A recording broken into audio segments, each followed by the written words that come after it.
Hey there people, how you doing? So today we're gonna take a look at all of the interesting features that the Vivo X50 Pro's camera has to offer. And obviously it's all software based, but also we're gonna give a verdict on how good this one's camera in terms of quality overall stacks up against the competition. I'm gonna mostly show off the useful features and basically the ones that are unique, or maybe both. So let's just kick things off with Starry Sky Mode. Now, of course, it's not the best name in my opinion, but it is the same concept as astrophotography on the pixels. It's very similar and basically works with a tripod to capture about a minute and a half or maybe even longer exposure photos. It works very well and could be basically considered night mode on steroids. Now, obviously, I couldn't exactly take pictures of stars because it's insanely cloudy outside. It's just one of the heaviest overcast monsoons that we've had. And yeah, I like monsoons. I like them a lot. But yeah, for the Starry Sky mode in particular, it's not the best season. Anyways, these are some basic pics that I took. And as you can see, it's really good actually. One thing I did notice is that the color temperature is always very blue when using this mode. I think it's because it's optimized to capture night sky, but it's just something to keep in mind. And then we do have a supremely decked out Pro mode on this one. It works just as good as any other smartphone with a Pro mode. It doesn't have a Pro video mode though, which is, in my opinion, a missed opportunity given how powerful the camera system overall is. But one thing that makes this Pro mode on the X50 Pro better than the others, or most of them, is the ability to choose which lens or camera you want to use, and we can actually take raw images by fine-tuning them and all with the ultra-wide camera. And yeah, it's almost insane how cool it is for someone who likes to grade their photos. It's just refreshing, because I basically couldn't do that on most of the other phones out there.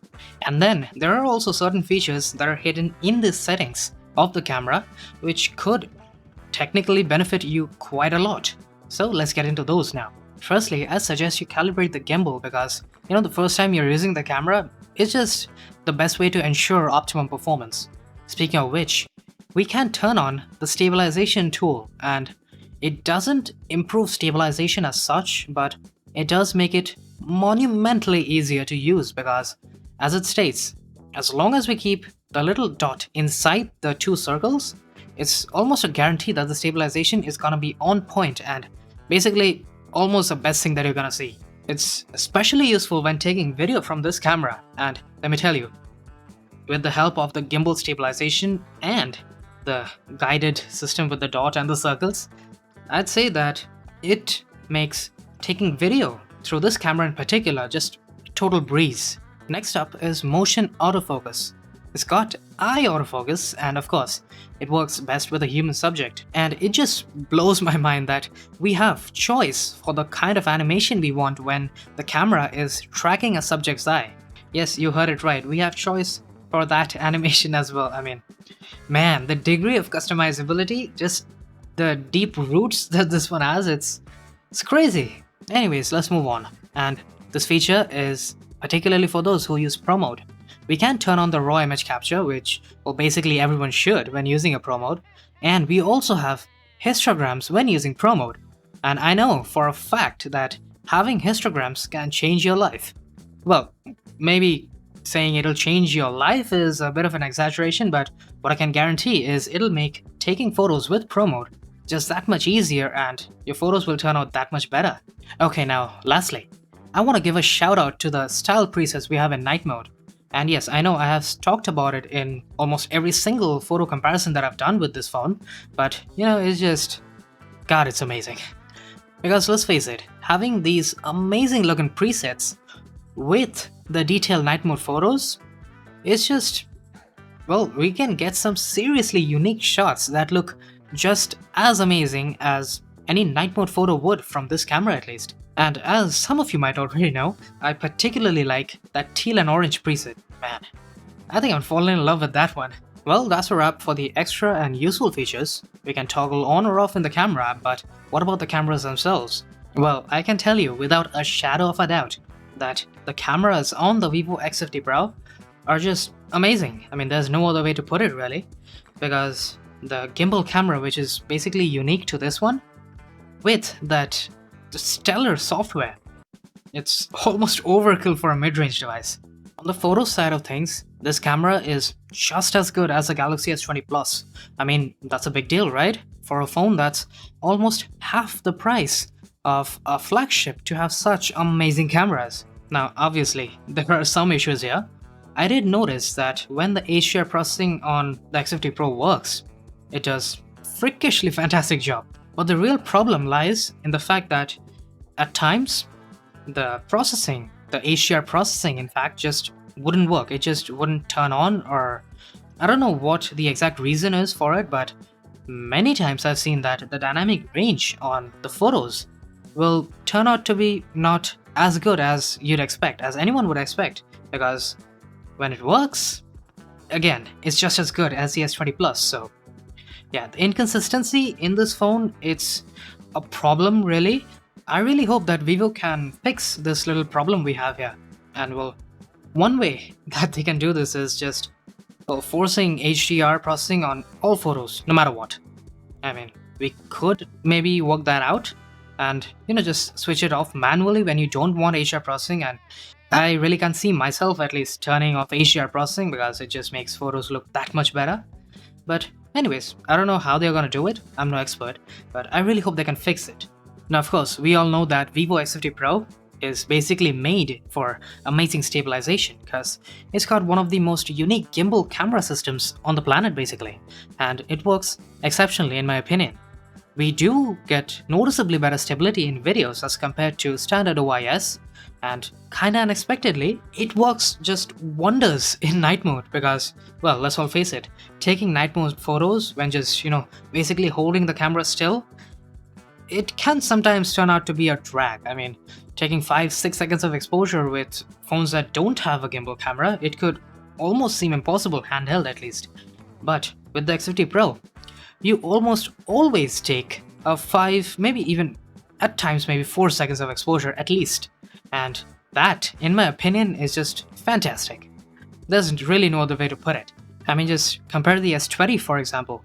It takes about 3, maybe at times like in very low light situations, maybe 4 or 5 seconds of exposure.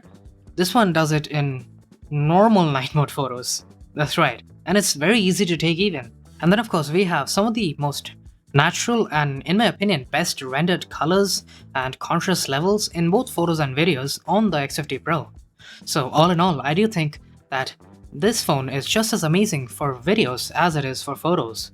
I mean, in all honesty, I do think that the S20 Plus's raw video quality is still a tad bit better than this one, but it still does edge out a little bit in terms of stability as compared to the S20 Plus.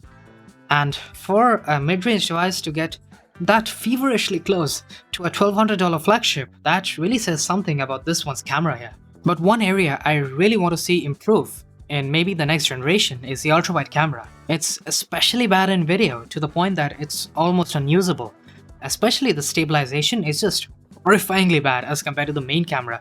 And yeah, I get it, the main camera has a gimbal, but still, this ultra-wide camera is just really not on par. So that's a wrap for the cameras on this device, and yeah, no doubt, they are freaking amazing. Man, Vivo has just done an amazing job with these cameras, just hats off. But of course, I do remember that quite a few of you guys wanted a separate video for always on displays, so here goes. Now jumping into the always on display, first and foremost, you'll see that you can toggle it on, so do that, obviously, and then we can select the clock styles. You can also preview it if you want, but if you move on, you can get to more styles, and that's where the real fun begins, I'd say. Now here, as you can see, we have a ton of options, but what caught my eye the most is that we have live options. It's like live wallpapers, but for always on displays. Man, it's pretty amazing the thought put into just always on displays alone. That is almost crazy, I'd say. And obviously there are quite a few styles over here, and yeah, how about I shut up and you guys can check out a neat little montage of most of the always on display styles that I liked.